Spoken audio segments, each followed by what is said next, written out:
د نوجوانانو کې ده هلکه دا رسول الله ذکر کړل ده لیکن دا د خاص خلکو د پاره نبی علیه السلام ذکر کړی و لکه مثال په تور ما بس بروجه کې یو کس راشي او ما ته وایي چې زمانه د غلام د آزادولو وس کیږي نه شپېتو مسکینانو ته خوراک ورکولی شم نه 2 میاشتې مسلسل روژه نیوی شم او زمانه د بیبي سره جما شوې ده نبی علیه السلام ته چې کوم کس راغلی هغه ته خو دا 3 وانه معاف شوي ځکه پیغمبر وحی راتله لیکن چې زمانه فتوا غواړي چې ته ماله داسې وکړه زه اجازت کولی شم نه په ما وحی د کوم طرف راځي زه خو یو مولا یم د شریعت د ظاهر ګواه یم او په هغې باندې به فتوا ورکړو د رسول الله څنګه چې موږ مولیان په دې وخت کې فتوا نه شو ورکولی نبي علیه السلام د هغه دور وحی راتله بوډۍ ښځه و طلاق ورته وشو طلاق معاف شو د قرآن مطابق د پیغمبر دور دغه شان څه خلکو ته دا فتوا مو ورکړی شوې د پیغمبر د طرف نه چې ستا زړه کې زړه دې صفا دی نو ته خپل زړه منه خلکو ته مه ګوره اگر که دا خلک په تا فتوا ولګوي خو دا خلکو څه خاص صاحب نن دور کې هر سړی راپاسي زمونږ زړونه صفا دي ښځه مثال په طور ډانس کوي تاویږي رذیلتوب کوي د خلکو په میانځ کې ځي د نمبرو دپاره زمونږ زړونه صفا دي او د چا زړه ګنده دی اوس د دې نه سوال پکار دی یو سړی وایي زما زړه صفا دی زه ځکه ګیره خرو دته وایي دا ګیره دا زړه د 1,24,000 انبیا یا 1,24,000 صحابه کرامو د دې زړونه ګنده و یو نمبر د ابوبکر زړه ګنده و د عمر زړه ګنده و د عمر عثمان زړه ګنده و چې هغوی ګیره پرېښودې وه دا ځان له بانې قاتل دي او بیا زما زړه صفا دی یا یوه ښځه له غړه ګرځي او بیا وایي د دې زړه صفا دی او بیا دا خلک دومره قمقلان دي وایي چې هم انسان موبایل استعمالوي نو هغه خو پکې داسې له غلط تصویر راځي او خبیثه دومره قمقل کوتک الله د عقل جنازه د انسان نه والي او دویم اذا لم تستحي فاصنع ما شئت کله چې نه حیا لاړه چې څه دې خوښه یا کوه یو طرف ته رامیتوب او دویم طرف ته وله بانه کاتو ګوره فتوا ده د متفقه کم واده کې ټنګ ټکور کیږي د هغه واده خوراک ډوډۍ حرامه ده ولیمې ته به نه ورځي دا د رسول الله سنت د هندوانو د سنت طریقو سره برابرای مثال دل درکوم د مسلې د فیدو د پاره یو توي متعدی عمل دویم توي لازم مثال یو سره د شپې پروت دی او هغه په موبایل کې لغړ هرڅه ګوري لغړ پروت دی او غړي واړي ګوري لیکن دا د جسم او د عمل سره لازم ده صرف دا فی ګناهګار دی او دویم متعدی ده چې مخلوق په هغه ګناه کې ته مبتلا کی لازمی ګناه خو معاف کیدی شي الله وغواړي معاف کی متعدی دا رسیده لکه د بل بنده حق نیو متعدی ګناه رسیده لکه د بل بنده حق نیو مثال تا یو بل کس په ګناه کې مبتلا کو اپ کې بل مبتلا کو څومره پورې چې دا ګناه روانه او کیږي نو د دې ګناه دی اولنی کس ته ملاویږي د دې ګناه به اولنی کس ته ملاویږي ځکه د دنه شروع شوی د متعدی د روانه د خوریږي دغه شان په یو قوم کې لغړه ښځه نن راوتله سبا به ستا د کور ښځه هم لغړه راوځي زما د کور هغه به هم لغړه راوځي دی یو داسې ګناه شروع کړه چې خلک یې په ګناه ور ډاډه کړو متعدیت یې وکړو نو په دې وجه باندې علما په دې پسې نښتي او په دې باندې باس کوي یعنې باقي په هر موبایل کې موږ منو چې لغړه ښځه به تاویږي یو کس به ګوري لیکن اب دا غسه لازمي صرف دا غسه دا غیر به نقصان معاشري ته نه اور چې داسې خزر راوځي او تاوشي نو د دې نه نقصان ټولې معاشرې ته د سبب نورې خزم راوځي دا متعدي نو دا ویل چې زمونږ زړونه صفا دي زړونه ولې د فاطمه رضی الله تعالی عنها ګنده او نعوذ بالله چې وصیت وکړو زما جنازه د شپې وباسئ چې زما په میت باندې له چا نظر ونه لګي هغې زړه ګنده او نعوذ بالله دا ته چې کومې خبرې کوې آیا د صحابو باره کې دې سوچ کړلی چې زه په هغوی دا فتوا ورکړو وحیاتا لکه نو دا فرقه چې دا دی وایي چې په زړه کې دې راځي په هغې عمل کوه خلکو ته مه ګوره زړه کې دې راځي په هغې عمل کوه د خلکو فتوې ته مه ګوره که په تا خلک فتوا ورکړي لکه دا برکت له علامه وایي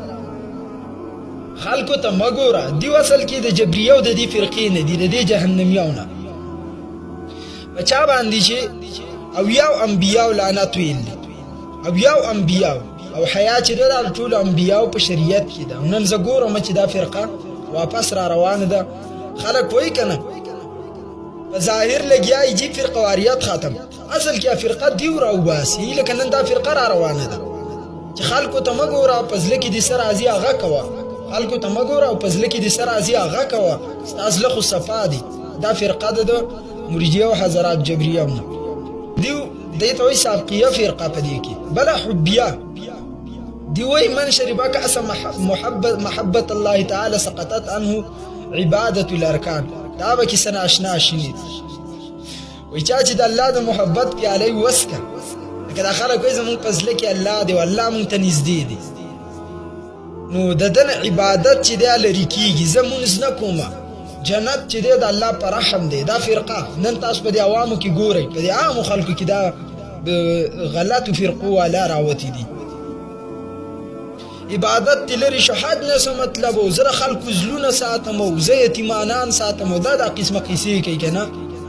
نو دا هغه خلک دي چې دوی موږ د محبت د الله تعالی د دې فرقې په رد کې ستاسو واورئ چې سنن ابي داود شریف کې اولنی نمبر حدیث دی. رسول الله صلی الله علیه وسلم فرمایي، ابن عمر روایت کوي چې نبی علیہ السلام فرمایل القدریه مجوس هذه الامه، قدریه چې دي د دې امت مجوسیان دي. ان مریضو یعنی که دا قسم خلک لکه دا ډمان چې زمونږ زلونه صفا دي او موږ په توی دي خلک ورکوي. ان مریضو فلا تعودهم، کدیو مریضان شي تاسو پوسته مورځئ. و ان ماتو فلا تشهدوهم، کدیو مړه شي نو تاسو جنازې ته مورځئ. اوس وکئ مولیان اتفاق رسول الله حدیث مابین کې راغی فیصله حل کړه. دا خلک د چا په کلو کې دي، په کومو علاقو کې دي، په جنازو باندې پابندي ولګوئ، دومره واسم نه کیږي. دویم حذیفه رضی الله تعالی عنہ فرمایي رسول الله علیه السلام فرمایي لكل امه مجوس ومجوس هذه الامه الذين يقولون لا قدر من مات منهم فلا تشهدوا جنازته. رسول الله علیه السلام وایي د دې امت مجوس چې دي هغه قدریه ده چې مړ شي نو تاسو یې جنازې ته مورځئ. ومن مریضا فلا تعودهم، او که چېرته بیمار شي نو تاسو یې تپوس ته مورځئ. وهم شیعة الدجال، او دا ډله د دجال ده. وحق على الله تعالی ان يلحقهم بالدجال، الله به د دجال سمرګری کوي داخله، تاسو به وینئ. نو دا داسې قسم خلک من پسې رواني بیا کنه چې زمونږ زړونه صفا دي، زمونږ زړونه صفا دي، صفا زلو علا پسې رواني دي په دجال پسې. لكل امة مجوس ومجوس هذه الامة القدرية فإن مريضوا فلا تعودهم وإن ماتوا فلا تشهدوا. إذا لقيتمهم په دې حدیث کې ورسره بله جمله راوړي چې که تاسو ورسره میلاو شئ بطریق په لارو کې فالجئهم إلى أضيقها، دا لاره پې تاسو تنګوئ. یعنې که په معاشره کې ستاسو داسې قسمه خلک اوسېږي نو تاسو یې تنګ کوئ. ګوره دا به فساد ډېر زیات کړي په دې معاشره کې، په استوګنه باندې یې تنګ کوي چې زمونږ جي زلونه صفا دي، موږ به رزیلتوب کوو، ښځې به هم راوځي له غړي به ګډي نشته پښتانه. چېرته لاړ پښتانه؟ نو دا په توستا زفار پورا دي. ها و ان دعوا فلا تجيبهم، یو خبره پکې بل ده په یو بل روایت کې راځي. کم خلک چې دا قسمه خبرې کوي یعنی ټنګ ټکورونه به حیايي په حاشیه خوري او زمونږ زلونه صفا دي، او یاد اوي چې موږ د الله سره محبت کوو، موږ الله ته ډیر نږدې یو. دا کوم فرقو ذکر چې ما وکړ، لکه د معاشره کې داسې قسمه نوجوانان او خلک شته په کورونو کې. یو بل ده، یو خو به په معاشره کې دومره تنګ کې چې د معاشرې نه درې کې، لکه یهودو په باره کې چې نبي علیه السلام ویلي پرې نه دی درې کې، د دې نه نقصان خورېږي. دغه شان جنازه به هم نه کې، که مریض شو تپوس به هم نه کې، که دعوت یې تا ته درکړه دعوت به هم نه قبلوي. زما فتوا اوس د نبي علیه السلام نه ثابته شوه. تنګ ټکور والا کور کې چې کم کور کې واده او په هغې کې ګانه بجانه کوي، ان دعوا فلا تجیبهم، تاسو دعوت ته مه ورځئ، دعوت مه قبلوئ. آپ کا مرضی یا رسول اللہ کی مانو یا دل کی مان، جو کرنا ہے وہ کر لو، اب تمہارا مرضی. شکر الحمدللہ. نظما محترمه وست بخبر باندې فیصله وکړه چې سمع او ابصار غشاء لهم عذاب عظیم. تاسو زین ته راغلي نن زموږ په معاشره کې د بعض خلکو په سترګو باندې غوګونو باندې په نظر او پاوریدو کې دې فردي دي